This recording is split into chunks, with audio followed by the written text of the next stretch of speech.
Hello and welcome to the 7th NHL Draft recap for the 2020 NHL Draft. Today we're looking at the Vegas Golden Knights, and now the Vegas Golden Knights have been a team that every single year just continues to add some really good talent. And I feel like the 2020 NHL Draft was mostly no different. And to lead things off at 29th overall, the Vegas Golden Knights took one of the more exciting offense-first players available in that range in Brendan Brasson. I've tracked a lot of Brendan Brasson this year, and at 5-on-5 I found him to be pretty underwhelming, especially as a center. But when you look at what he does really well, I think he could be a potential steal in this year's draft. His one-timer as a power play weapon is devastating. Per puck touch in the offensive zone and through the neutral zone, I found him to be a tremendously crafty and intelligent player, able to find line mates and push play really well. His skill and calm approach to generating shot attempts for himself and putting dangerous pucks in dangerous areas really impressed me. So this is a player who to me showed exceptional offensive ability, but for a center,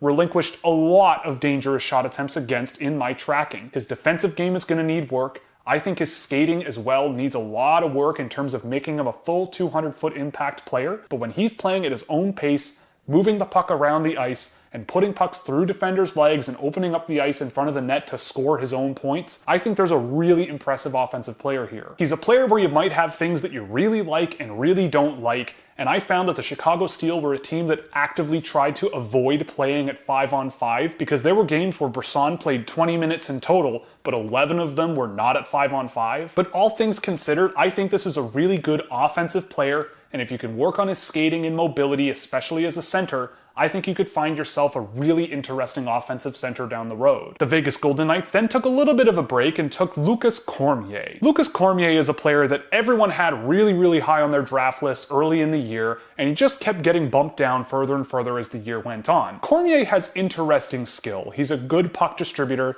he really likes to shoot from the point, and he does generate pretty solid offense and can quarterback a power play. But he is a small defensive player who doesn't have great defensive results from what I tracked, and his ability to generate offense at 5-on-5 left me a little bit wanting. But this is a solid pick in the range that he went. I think he's got upside, especially if his skating continues to develop, and his ability to read the ice, especially with the puck on his own stick, takes another step. He's an interesting player with a lot of skill, and I think in this range it was certainly worth the gamble, but to me he's a bit of a work in progress and we'll have to see how he develops with the Charlottetown Islanders over the next couple of seasons. At 91, the Vegas Golden Knights took Jackson Hallum. Now, they haven't been afraid to make little reaches here and there on guys playing in high school, and I think Jackson Hallum is no different. I went back and watched some tape of him, and I don't really see much to really write home about, but in this range of the draft, you can kind of start thinking about taking guys you like. I thought Cormier was a big swing where they took him, and I think Brendan Brasson could be a great pickup for the Vegas Golden Knights. So if you miss with your third pick,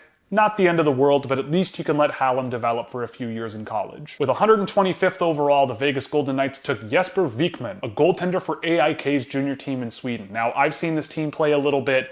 They weren't particularly great. According to Instat, relative to his expected goals against rate, he was a net positive goaltender on a team that just wasn't too great. So this is a goaltender that you're gonna have to let develop in Sweden for a little while longer. He's still showing net positive results, and he's a goalie. Maybe he'll work, maybe he won't. If you like him, great. At 184th overall, they drafted a player that I thought would be drafted a little bit earlier, even if I wasn't the biggest fan of him, in Noah Ellis. Ellis is a defenseman who played with the Des Moines Buccaneers this year, and I think he's got some solid mobility, and he can move the puck really effectively, especially around the offensive zone. He can jump into the offensive zone and push some offense, and he didn't seem to play a tremendous amount of minutes from the games that I saw for Des Moines, but he does show some strong fundamental ability, and I know there were people out there who were really big fans of him. So for a guy like that to go at 184th overall is a perfectly reasonable swing, and I think the Vegas Golden Knights might have an interesting project here. And with the third last pick in the NHL Draft this year, the Vegas Golden Knights took a 21-year-old playing in the Russian Second Division Pro League in Maxim Morozov. I noticed Morozov's production, so I had to take a look at him in the VHL this season. I didn't come away particularly impressed with what he was doing on the ice, especially for a 21-year-old,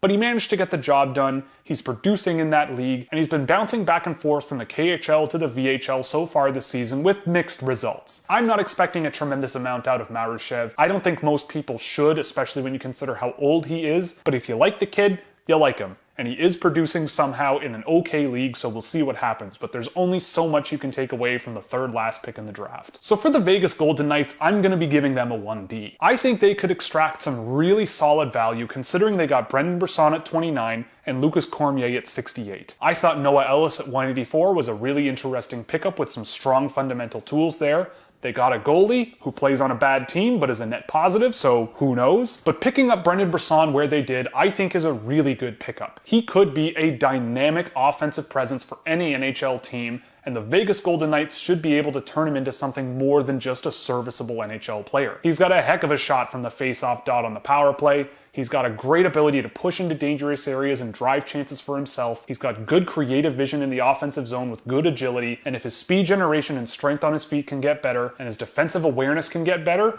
they could have a really dynamic offensive center down the road in Vegas with him. So while there might have been some better players on the board for me at 91, 125, and even with the third last pick in the draft with some interesting, really young players that you can swing on for the next few years, I thought Vegas got some really interesting value, all things being considered, and I think they could end up with two solid NHL players in this year's draft, with Brendan Brasson headlining the whole crop as a potentially lethal offensive player down the line. So that's all for this NHL Draft recap. I hope you enjoyed. If you did, you can click all the buttons you see below me so you never miss another one. If you really liked it, you could subscribe on YouTube here by clicking join below or joining on Patreon. You'll get access to a Discord server, early access to videos, written reports for all the Scouching reports, as well as plenty of other goodies. Or you could pick up some merchandise at the Scouchwear shop, where 50% of all profits go to the Women's Sports Foundation. So that's all, and join me in the next one where we go over the Edmonton Oilers.